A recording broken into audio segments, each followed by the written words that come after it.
ফেসবুকে ইসলাম ধর্ম অবমাননার অভিযোগে রংপুরের গঙ্গাচড়ায় হিন্দু সম্প্রদায়ের বাড়িতে হামলা লুটপাট হয়েছে। হামলাকারীদের এখনও শনাক্ত করতে পারেনি পুলিশ।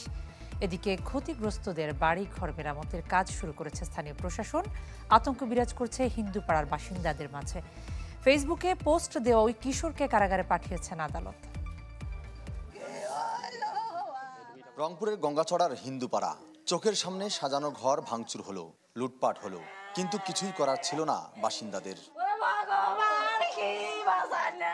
ফেসবুক পোস্টে ইসলাম ধর্ম অবমাননার অভিযোগ এনে বাড়িঘরে হামলা চালায় দুর্বৃত্তরা। ভয়ে ঘর ছেড়ে পালিয়ে যান অনেকে। ক্ষতিগ্রস্তদের দাবি, পাশের এলাকা থেকে এসে হামলা করা হয়েছে। নামাজের পরে ওই মাইকিং করে লোক ওইদিকে একত্রিত করে, বাংলাবাজার মাঠে একত্রিত করে, তারপরে দলবদ্ধ হয়ে এখানে এসে হামলা করছে। অপরিচিত লোক, চিনা জানা নাই বাবারে, এই বাড়ি হয় আমার বাড়ি প্রথম ভাঙছি। লুটতরাজ করছে, আমাদের এখানে ধান চাল সব নিয়ে গেছে। জান যেটা পাইছে কারো মানে পানি খাওয়ার গ্লাস পর্যন্ত নাই, ভাতনান্দা ডেকছি সব নিয়ে গেছে।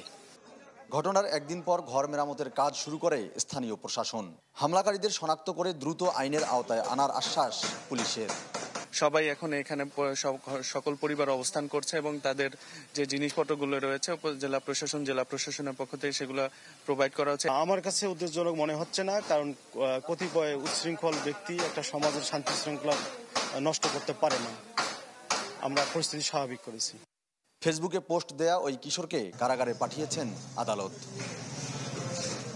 ফখরুল শাহীন, চ্যানেল 24, রংপুর।